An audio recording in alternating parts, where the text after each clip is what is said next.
こんばんは、新パイロットきょうきょうです。フライトシムユーザーの皆さん、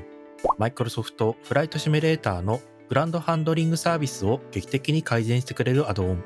GSX Pro は使われていますか？ GSX Pro があれば、リアルな機体への乗客搭乗、そしてプッシュバック時の臨場感あふれるアナウンスなど、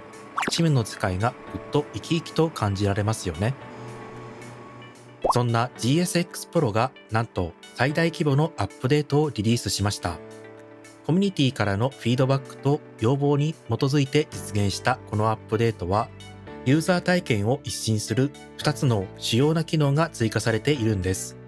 今日はその注目のアップデート内容を早速見ていきましょう。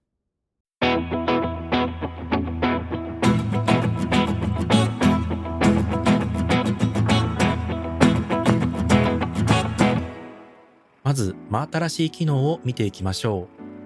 う。GSX ユーザーからの要望が最も多かった機能の一つ、グランドクルーに清掃部門が加わりました。一見シンプルな機能に見えますが、開発チームによると、狭い客室内をリアルに動き回れるように、キャラクターアニメーションのシステムを全面的に見直す必要があったそうです。力の入れようがわかりますよね。呼び出し方は簡単です。機内にお客さんがいない状態で、アディショナルサービスのメニューから、リクエストクリーニングサービスを選ぶだけです。しばらくすると小型ミニバンが到着し、タラップやボーディングブリッジを使って機内に入り作業を開始します。クルーの人数は機体の種類によって変わります。ナローボディの場合は4人、ワイドボディ機は通路ごとに4人、合計8人で清掃してくれます。各清掃員は独自の装備とアニメーションを使って狭い通路を動き回り、衝突を避けながらそれぞれのチームで作業を進めます。個々の動作タイミングや歩行速度が異なるため、毎回違った動きが楽しめるというこだわりよう。いやー、かなりリアルに動いてくれますが、皆さんはこれほどの機能、フライトシムとして必要な機能だと思いますか？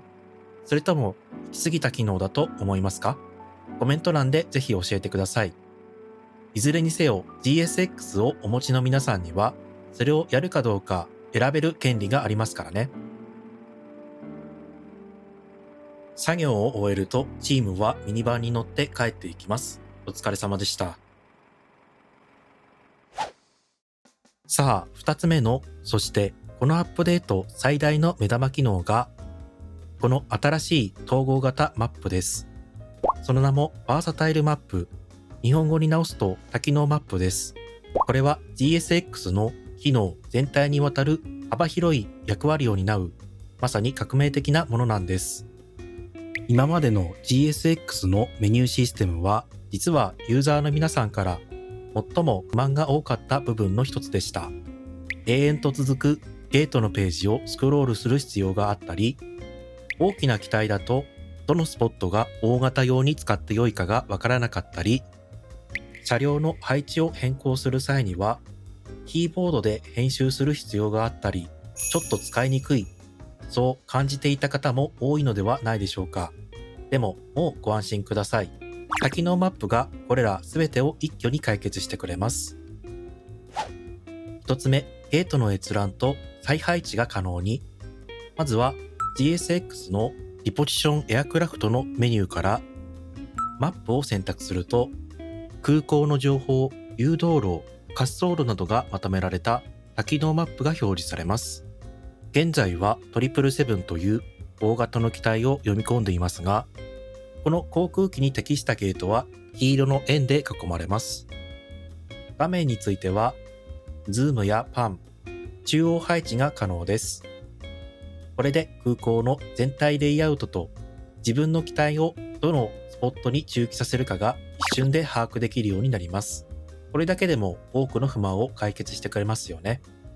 さらにこのマップ、背景をオープンストリートマップ、ナビグラフの有料サブスクリプションをお持ちのユーザーは IFR、VFR、または世界地図レイヤーに切り替えられるんです。マップについては Google マップと Bing マップの API を入れておくと背景を Google マップまたは Bing マップに変更することができます。ゲートをクリックしてワープヒアを押すと、こんな感じに瞬時に再配置が可能です。また SIM ブリーフ等で GSX にルートを読み込んでおくと、アディショナルサービスメニューに出発空港と到着空港のダイアグラムというものが表示されます。これをクリックしてあげると、同じようなマップが表示されます。注目してほしいのがこの部分です。ナビグラフの有料サブスクリプションを連携していると、オーバーレイでチャートを表示することも可能です。そして SIM ブリーフインポートで燃料と乗客の人数が反映できていた GSX ですが、今回のアップデートではフライトプランをロードすると SIT、スターを含んだ飛行ルートを自動的にハイライトしてくれるようになりました。これでどこへ行くべきなのか、どのスポットがルートに合っているのかを推測する時間を減らせます。これは嬉しいアップデートです。その2、2D でのプロファイル編集が革命的に、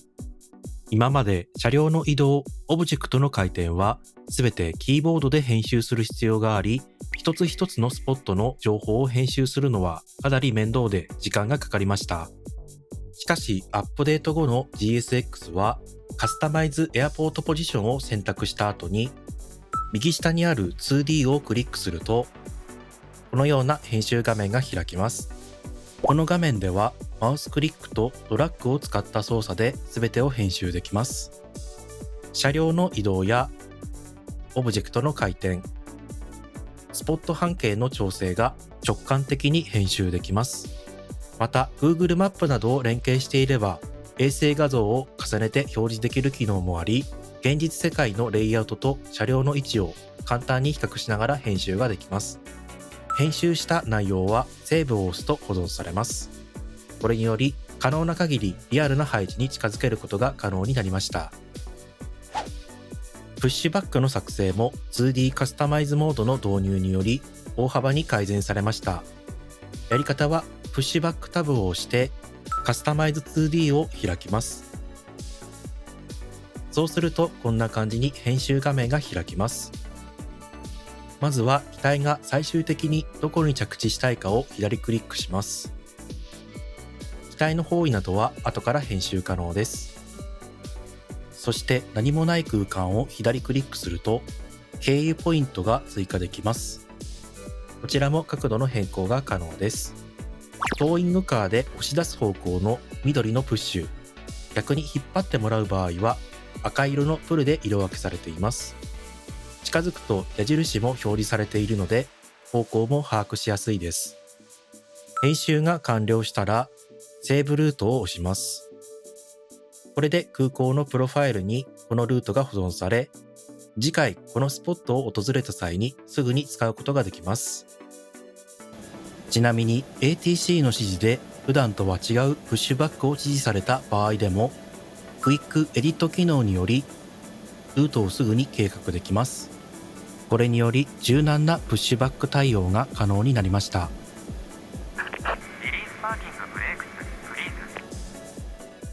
トラフィックをオンにすれば AI の航空機が表示され、経路の安全性を確認することも可能です。ちなみに低空を飛んでいる時のみに使えますが、着陸空港の到着スポットを事前に予約しておくことも可能になりました。GSX Pro の新しい機能を2つご紹介しました。このアップデートはメニュー操作や空港プロファイルの編集などユーザーの最大の不満のいくつかを見事に解決してくれる本当に大きなアップデートになりました。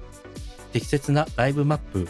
シンプルな 2D 編集によって操作がスムーズで直感的だと感じられるようになりました。編集が難しくて億劫になっていたところもあったので、個人的にも嬉しい更新です。このアップデートは GSX Pro を持っている既存ユーザーは今すぐご利用いただけます。まだ GSX Pro を持っていない方には朗報です。現在 SIM マーケットでは2025年12月1日までのブラックフライデーに合わせて 30% オフの3800円で販売されています。この機会に GSX Pro を購入して、マイクロソフトフライトシミュレーターの体験をさらに充実させてみてはいかがでしょうか。最後までご視聴くださりありがとうございました。また次の動画でお会いしましょう。それでは、良いフライトを。